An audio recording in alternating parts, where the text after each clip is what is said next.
জয় শ্ৰী ৰাধে কৃষ্ণ। ভগৱান সৰ্বজীৱৰ বন্ধু, যোনে যি ধৰণৰ কৰ্ম কৰে তেনে ধৰণৰ ফল লাভ কৰে। যি দণ্ড বা শাস্তি ভগৱানে দিয়ে সেয়া জীৱৰ মংগলৰ কাৰণে দিয়ে। লাইফ এণ্ড গড চেনেলটোলৈ সকলো ভক্তবৃন্দকে স্বাগতম জনাইছো। ভগৱানৰ আশীৰ্বাদ আৰু কৃপা সকলোৱে লাভ কৰক। পুৰণি কালত হিৰণ্যাক্ষ আৰু হিৰণ্যকশিপু নামৰ দুজন অসুৰ ভাই আছিল। বৰাহ ৰূপ ধাৰণ কৰি ভগৱানে হিৰণ্যাক্ষক বধ কৰিছিল। তেতিয়া প্ৰতিশোধ নিয়াৰ কাৰণে হিৰণ্যকশিপু কঠোৰ তপস্যা কৰিছিল।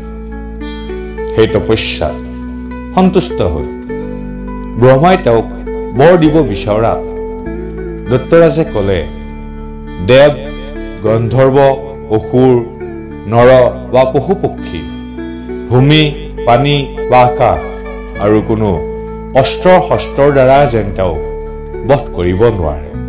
ব্ৰহ্মাই তেতিয়া ক'লে, তথাস্তু। ব্ৰহ্মাৰ বলত বলিয়ান হৈ দৈত্যৰাজে স্বৰ্গ আক্ৰমণ কৰি স্বৰ্গ জয় কৰিলে। দেৱতাসকলে তেতিয়া অন্য উপায় নেদেখি ভগৱান শ্ৰীবিষ্ণুৰ শৰণ নিলে। ভগৱানে দেৱতাসকলক আশ্বস্ত কৰি ক'লে যে অলপ অপেক্ষা কৰা, যথাসময়ত ইয়াৰ প্ৰতিবিধান হ'ব।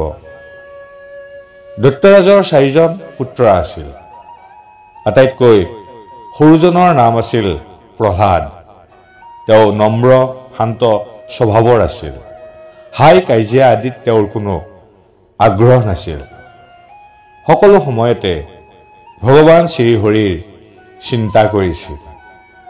প্ৰহ্লাদ যেতিয়া অলপ ডাঙৰ হ'ল তেতিয়া সন্দ আৰু অমৰ্ক নামৰ দুজন পুৰোহিতক প্ৰহ্লাদৰ শিক্ষক হিচাপে নিযুক্ত কৰিলে।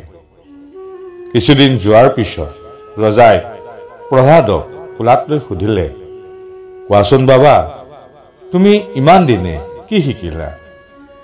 তেতিয়া প্ৰহ্লাদে ক'লে, মিছা বুদ্ধিৰ কাৰণে মানুহ উদ্বিগ্ন হয়।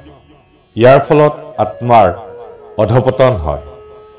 এই অধপতনৰ পৰা উদ্ধাৰ পাবলৈ হ'লে শ্ৰীহৰিৰ চৰণত শৰণ লোৱাই উত্তম।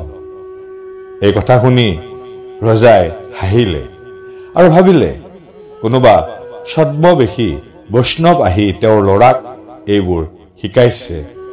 তেওঁ শিক্ষকসকলক সাৱধান কৰি দিলে যেন ভৱিষ্যত প্ৰহ্লাদক এনেধৰণৰ শিক্ষা কোনেও দিব নোৱাৰে। এনেদৰে আৰু কিছুদিন গ'ল। এদিন ৰজাই আকৌ প্ৰহ্লাদক সুধিলে, কোৱাচোন, ইমান দিনে তুমি কি শিকিলা? ইমান দিনে তুমি যি শিকিলা তাত তোমাৰ আটাইতকৈ কি বেছি ভাল লাগিছে? প্ৰহ্লাদে ক'লে, শ্ৰৱণ, কীৰ্তন, স্মৰণ, পদ সেৱন, অৰ্চনা, বন্দনা, দাস্য, সখা, আত্মনিবেদন, নতি লক্ষণযুক্ত ভক্তি। শ্ৰীবিষ্ণুত সেই ভক্তি অৰ্পণ কৰাই সৰ্বোত্তম শিক্ষা। এই কথা শুনি ৰজাই খঙত পাগল হৈ গ'ল।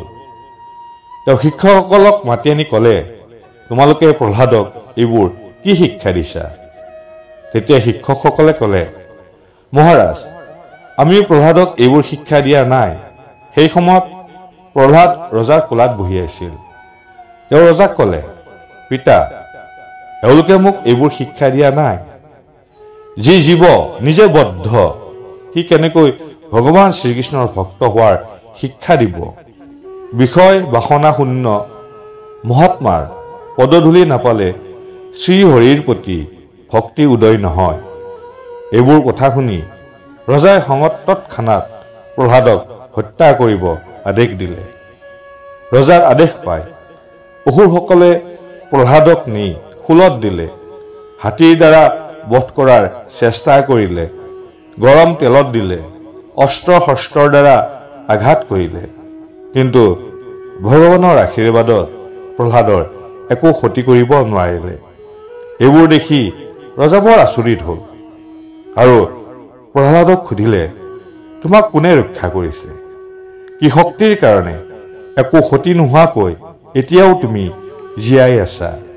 প্ৰহ্লাদে ক'লে, মই যাৰ বলত বলিয়ান সেই ভগৱান শ্ৰীবিষ্ণুৱে কেৱল মোকে নহয়, আপুনি তথা এই জগতত যিসকল বলৱান বীৰ আছে তেওঁলোক সকলোৰে বলৰ আশ্ৰয় ভগৱান শ্ৰীবিষ্ণু। তেওঁ ঈশ্বৰ।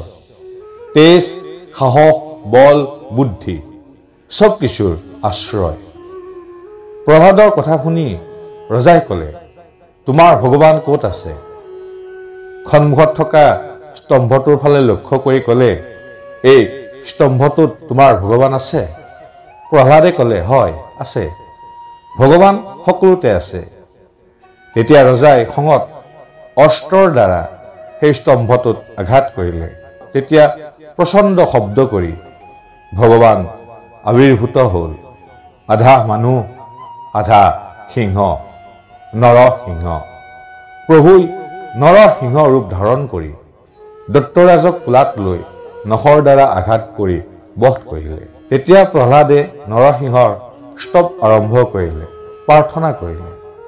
তেতিয়া প্ৰভুই প্ৰহ্লাদক অভয় দান কৰি তেওঁৰ মাথাত হাত ৰাখিলে। ভগৱানৰ স্পৰ্শত প্ৰহ্লাদৰ হৃদয়ত বিশুদ্ধ ভগৱত ভক্তিৰ উদয় হ'ল।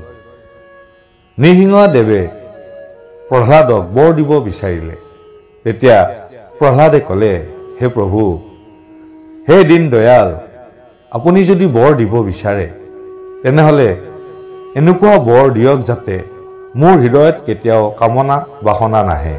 কেৱল আপোনাৰ প্ৰতি ভক্তি মোৰ হৃদয়ত বিৰাজ কৰে। আৰু পিতাই আপোনাৰ প্ৰতি বৈৰী ভাৱ কৰি যি পাপ কৰ্ম কৰিলে সেই পাপৰ পৰা যেন মুক্ত হয়। তেতিয়া প্ৰভু নৃসিংহদেৱে তথাস্তু বুলি প্ৰহ্লাদক বৰ প্ৰদান কৰি তাৰ পৰা অন্তৰ্ধান হ'ল। জয় প্ৰভু জগন্নাথ। হৰে কৃষ্ণ হৰে কৃষ্ণ হৰে কৃষ্ণ।